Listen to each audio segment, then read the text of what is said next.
আসসালামু আলাইকুম। তোমরা আমাকে একটা কমন প্রশ্ন বারবার করতেছিলে যে ভাইয়া গুচ্ছ ভর্তি পরীক্ষার মধ্যে আমরা কি ম্যাথ দেখাবো নাকি বাংলা অথবা ইংরেজি দেখাবো?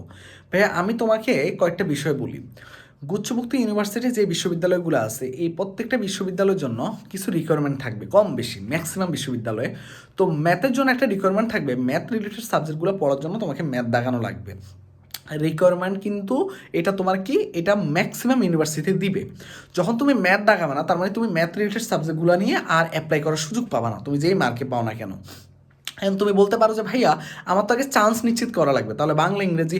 দেখো ভাইয়া, হাতে যদি সময় কম থাকতো তাহলে আমি বলতাম যে তুমি যদি বাংলা ভালো পারো তাহলে বাংলা দেখো, ইংরেজি ভালো পারলে ইংরেজি দেখো।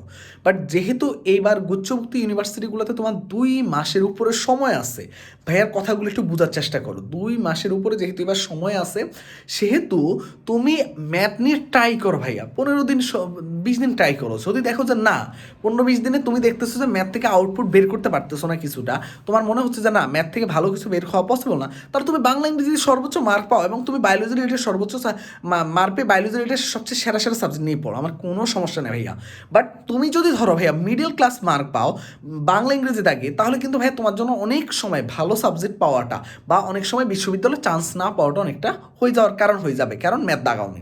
বাট তোমার যদি এই কনফিডেন্স থাকে না ভাই আমি বাংলা ইংরেজিতে গেলে ভালো মার্ক তুলতে পারবো, তা তুমি বাংলা ইংরেজি দেখাও, আমি বলবো যে সেখানে তুমি যাও। কিন্তু ভাইয়া যদি এমন হয় যে না তুমি ম্যাথ চেষ্টা করলে ভালো করতে পারবা, তাহলে আমি বলবো যে ভাই ম্যাথ দেখাও, তোমার math related subject biology related subject যেই কোনো সাবজেক্ট তখন তুমি নিয়ে পড়তে পারবা। কিন্তু এটা ডিপেন্ড করে কিসের উপরে? এটা ডিপেন্ড করতেছে তোমার চিন্তা ভাবনার উপরে, তুমি আসলে কোনটা। যদি সময় কম থাকতো তাহলে ভাইয়া বলতাম যে অবশ্যই তুমি শুধুমাত্র বাংলা ইংরেজি দেয় মধ্যে যেটা ভালো লাগে সেটা দেখাও, কারণ তোমার আগে চান্স নিশ্চিত করা লাগবে। তো চান্স নিশ্চিত করা যেমন আমাদের জন্য গুরুত্বপূর্ণ এখন, তেমনি হাতে যেহেতু আমাদের 2.5 মাসের মতো সময় আছে, আমরা এটাকে কি করব, আমরা এইখানে ভালো মতো এই জিনিসটাকে কাজে লাগাবো।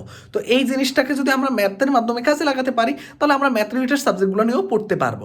এটা হলো দ্বিতীয় কথা। এবার একটা কি বিষয় বলি তোমাদেরকে, তোমরা অনেকে ধরো কি ম্যাথ যখন শুরু করবা, তোমরা অনেকে ভয় পাও। ভাইয়া দেখো এবার প্রশ্নের দায়িত্বে থাকবে ইসলামিক ইউনিভার্সিটি, বোঝার চেষ্টা করো ভাইয়ের পয়েন্টগুলো, ভাই কিন্তু সব পয়েন্ট যদি সাস্ট দায়িত্বে থাকতো আমি বলতাম যে তুমি ডিরেক্ট ভাই বাংলা ইংরেজিতে চলে যাও।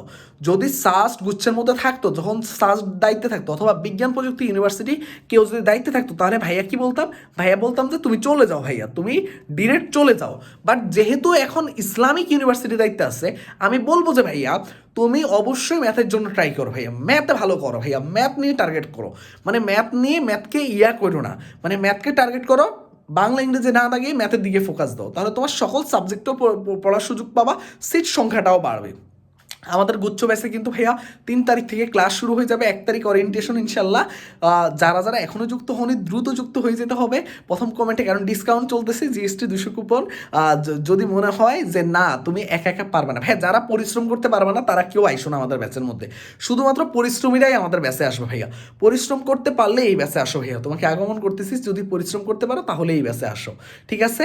আর প্রথম কমেন্ট দেখে কোর্সের লিঙ্ক সব কিছু আপডেট দেওয়া আছে, শুধু পরিশ্রমী হলেই আসবা, চিন্তা ভাবনা করে আসবা, তুমি এই 2.5 মাস ধৈর্য ধরে লেগে থাকতে পারবা কিনা তাহলেই আসবা, ঠিক আছে? আল্লাহ হাফেজ, আসসালামু আলাইকুম।